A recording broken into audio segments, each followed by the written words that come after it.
Hello everyone, आपका स्वागत है प्रिया अफसाना मोरालिटी चैनल पर। आज हम करने वाले हैं साइंस के बहुत ही important question answers class 10th के, जो कि आपको बोर्ड में या किसी भी कॉम्पिटिटिव एग्जाम में हेल्प करने वाला है। बहुत ही सिंपल लैंग्वेज में, जो थोड़े बहुत से भी टफ टॉपिक होते हैं एक्चुअली वो टफ नहीं होते हैं अगर आप उनको ध्यान से समझते हैं। तो देखिए, व्हाट इज स्टिमुलस, ये सीनियर जूनियर सभी क्लासेस में पूछा जाता है कि स्टिमुलस क्या होते हैं। तो साइंस की लैंग्वेज में स्टिमुलस वो होते हैं जब हम किसी भी चीज़ के लिए सडन रिएक्शन करते हैं, तो वो चीज़ जिसके लिए हम रिएक्शन करते हैं क्या बन जाता है, स्टिमुलस बन जाता है। जैसे आप किसी डार्क रूम में एंटर कर रहे हैं और सडन लाइट ऑन होती है तो आपके आई लेंस जो होते हैं वो क्या होते हैं, एकदम सिकुड़ जाते हैं। इसी तरीके से जब आप खड़े हैं, आपसे अचानक कोई गर्म चीज़ टच हो जाती है तो वो गर्म चीज़ आपके लिए क्या है, एक स्टिमुलस है। तो देखिए, आप इसकी डेफिनेशन क्या बनाएंगे, something that brings about a response, यानी कि हर वो चीज़ या कोई चीज़ जो आपकी बॉडी में कोई रिस्पॉन्स लेके आती है in an organism is called stimulus. तो देखिए, आईज के लिए स्टिमुलस क्या हो सकता है, लाइट हो सकती है। आपके स्किन के लिए स्टिमुलस क्या हो सकता है, हॉट और कोल्ड हो सकता है। ईयर्स के लिए स्टिमुलस क्या है, लाउडनेस, साउंड यानी कि प्रोड्यूस होता है। टंग के लिए टेस्ट। तो हर वो चीज जिसके लिए मोस्ट ऑफ हमारे सेंस ऑर्गन क्या करते हैं, रिस्पॉन्स करते हैं, क्या कहलाता है, स्टिमुलस कहलाता है। ठीक है, तो बहुत सिंपल लैंग्वेज में हर वो चीज जिसके प्रति हमारे सेंस ऑर्गन रिएक्ट करते हैं वो क्या कहलाता है, स्टिमुलस कहलाता है। नेक्स्ट है वॉट इज एन इम्पल्स, ये भी बहुत पूछा जाता है। इम्पल्स क्या होता है, या आप उससे क्या समझते हैं। देखिए, information passes through our nerves, हमारी बैकबोन में सभी को पता है स्पाइनल कॉर्ड होती है, तो स्पाइनल कॉर्ड जो होती है वो मैसेज को ब्रेन तक लेके जाती है। तो ये मैसेज जाते कैसे हैं, तो वो सभी information passes through our nerves in the form of electrochemical signal. These signals are called impulse, यानी कि हमारी बॉडी में किसी भी मैसेज को पास करने के लिए क्या होता है, एक केमिकल होता है जिसको हम क्या बोलते हैं, इलेक्ट्रोकेमिकल सिग्नल्स। और यही सिग्नल्स को हम सिंपल लैंग्वेज में इम्पल्स कहते हैं। ठीक है, तो ये बहुत ही ज्यादा इंपॉर्टेंट है, तभी हमारी बॉडी में कंट्रोल और कोऑर्डिनेशन बनता है। इसीलिए चैप्टर का नाम क्या रखा गया है, कंट्रोल एंड कोऑर्डिनेशन। अगर ये केमिकल्स नहीं मूव करेंगे एक जगह से तो मैसेज भी नहीं जाएंगे। वॉट इज साइनेप्स, बहुत पूछा जाता है, ये जूनियर क्लासेस में 9th में भी पूछा जाता है, सीनियर में भी। देखिए, आपकी बॉडी में स्पाइनल जो आपकी कॉर्ड है छोटे छोटे न्यूरॉन्स से, यानी कि न्यूरॉन्स से बनी हुई है। यही न्यूरॉन्स जब आपस में गैप प्रोवाइड करते हैं, जब ये दो न्यूरॉन आपस में अटैच हो रहे होते हैं, तो वो जब दो न्यूरॉन अटैच हो रहे हैं उस एम्प्टी एरिया को साइनेप्स बोलते हैं। तो देखिए, द फंक्शनल जंक्शन, जंक्शन का मतलब यहीं पे जब दो न्यूरॉन आपस में अटैच हो रहे होते हैं, the functional junction between two neuron is called synapse. तो साइनेप, जब दो साइनेप्स जुड़ते हैं तो उनके बीच में अटैचमेंट वाला जो पोर्शन होता है दैट इज कॉल्ड साइनेप्स।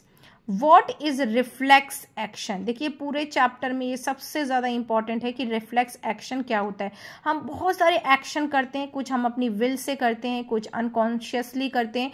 तो ऐसे एक्शन जो सडन होते हैं, स्पॉन्टेनियस का मतलब क्या होता है, सडन एक्शन, और जो हमारे कंट्रोल में नहीं होते हम उसको क्या बोलते हैं, रिफ्लेक्स एक्शन बोलते हैं। तो देखिए इसकी definition, it is a spontaneous, ये कौन सी बात हो रही है, किसकी हो रही है, रिफ्लेक्स एक्शन की। तो ये क्या है, it is an spontaneous. Spontaneous का मतलब क्या होता है, बहुत सडन। इनवॉलेंट्री का मतलब जो हमारे कंट्रोल में नहीं है। एंड अनकॉन्शियस, अनकॉन्शियस का मतलब क्या है, जो हमारे ऑब्वियसली बिना सोचे समझे, बिना हमारे ब्रेन की उससे हो रहे हैं। These type of all the actions are called reflex action. जैसे कि आप खड़े हैं और आप टच, बाई चांस आपने किसी हॉट यूटेंसिल को टच कर लिया है, तो आपके बिना विश के ही, विल के ही आपका हैंड अपने आप से पीछे आ जाता है। तो ऐसे एक्शन जिसमें आप ब्रेन तक डिसीजन नहीं पहुंचता है और आपके स्पाइनल कॉर्ड ही डिसीजन लेता है, क्विक होता है जो डिसीजन, उसको हम रिफ्लेक्स एक्शन बोलते हैं। रिफ्लेक्स आर्क भी बोलते हैं, ये इसमें कभी कभी पूछा जाता है, बच्चे कंफ्यूज हो जाते हैं। तो रिफ्लेक्स एक्शन और रिफ्लेक्स जो आर्क होता है, दोनों का ही मीनिंग जो होता है वो सेम होता है। Why is reflex action important, अच्छा ये इंपॉर्टेंट क्यों है, एक सिंपल सी बात सोचिए। देखिए, क्लास है, एक क्लास में स्टूडेंट है और वो गिर गया, तो उस टाइम जो क्लास का मॉनिटर है फटाफट उसको पानी पिलाता है, चेयर पे बिठाता है और दूसरे बच्चे की ड्यूटी लगा देता है, इसके ऊपर फैन कर दो, पंखा कर दो, गर्मी लग रही। अब देखिए, अगर दूसरी सिचुएशन में देखिए, एक बच्चा गिर गया, किसी ने उसको उठाया नहीं, एक बच्चा दौड़ के गया, मैम को बुला के लाया, मैम एक बच्चा गिर गया। तो वो जो मैम है यहाँ पे ब्रेन है और वो जो मॉनिटर है वो क्या है, स्पाइनल कॉर्ड। तो कुछ ऐसे डिसीजन होते हैं जो कि एक सिर्फ कौन लेता है, स्पाइनल कॉर्ड, बिना ब्रेन की हेल्प के ही वो डिसीजन लेने का राइट रखता है। और ऐसे डिसीजन जो कि बहुत क्विक होते हैं तो वो क्या कहलाते हैं, रिफ्लेक्स एक्शन। और ये बहुत इंपॉर्टेंट है क्योंकि जब तक ब्रेन के पास जाएगा, ब्रेन सोचेगा, ऑर्डर देगा, थोड़ा देर हो जाएगी। तो बहुत से ऐसे स्पॉन्टेनियस एक्शंस होते हैं जो कि स्पाइनल कॉर्ड खुद डिसीजन ले लेता है, जिसमें ब्रेन का इन्वॉल्वमेंट नहीं होता है। क्या कहलाता है, रिफ्लेक्स एक्शन कहलाता है। तो देखिए, reflex action is important because it help us to make quick response. ये वर्ड याद कर लीजिए, क्विक रिस्पॉन्स, यानी कि जितना भी रिफ्लेक्स एक्शन है जिसमें भी क्विक रिस्पॉन्स होगा to emergency situation, for example jerking away our hand और टचिंग हॉट आयरन।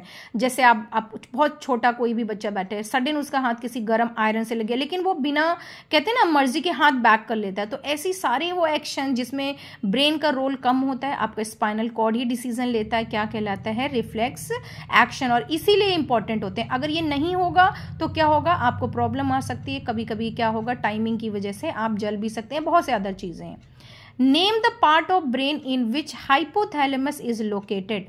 तो हिंड ब्रेन, देखिए ब्रेन के 3 पार्ट होते हैं, सभी को पता होगा, फोर ब्रेन, मिड ब्रेन और हिंड ब्रेन। तो अब ये कह रहे हैं कि हाइपोथैलेमस जो है ना वो कहाँ प्रेजेंट होती है, हिंड ब्रेन में प्रेजेंट होती है। नॉर्मली वैसे ही लर्न कर लें, किसी दिन मैं आपको ब्रेन के पार्ट्स और उसके फंक्शन का वीडियो बना के एक्सप्लेन करूंगी बहुत सिंपल लैंग्वेज में।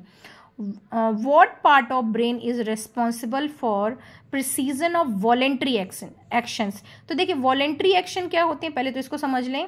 ब्रेन का कौन सा ऐसा हिस्सा है जो वॉलेंट्री एक्शन के लिए रिस्पॉन्सिबल होता है।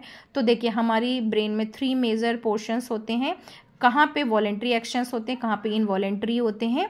तो जो आपका सेरिबेलम है, सेरिब्रम, सेरिबेलम, तो ये जो पोर्शंस है उसमें से सेरिबेलम जो पार्ट होता है वहाँ पे हम डिसाइड करके डिसीजन लेते हैं। तो आंसर आ जाएगा आपका सेरिबेलम। देखिए ये लर्न करने वाला चीज़ है, इसमें आपको समझने की नहीं कि ब्रेन में कौन सा पोर्शन है जहाँ पे वॉलेंट्री एक्शंस का डिसीजन होता है, यानी कि आप सोच समझ के डिसीजन लेते हैं क्या बोलना है, क्या करना है। जैसे मैं आपको पढ़ा रही हूँ तो इस टाइम मेरे ब्रेन में मैं कौन सा पोर्शन यूज कर रही हूँ, सेरिबेलम, यानी कि मैं सोच के बोल रही हूँ। मुझे साइंस पढ़ाना है तो definitely I am thinking then only I am teaching to you. तो ये क्विक 5-6 का मैंने शॉर्ट एक वीडियो बनाया है, आई विश आपके लिए हेल्पफुल रहेगा। और ये टॉपिक कवर किया है कंट्रोल एंड कोऑर्डिनेशन चैप्टर का, क्वेश्चन यहीं से आते हैं।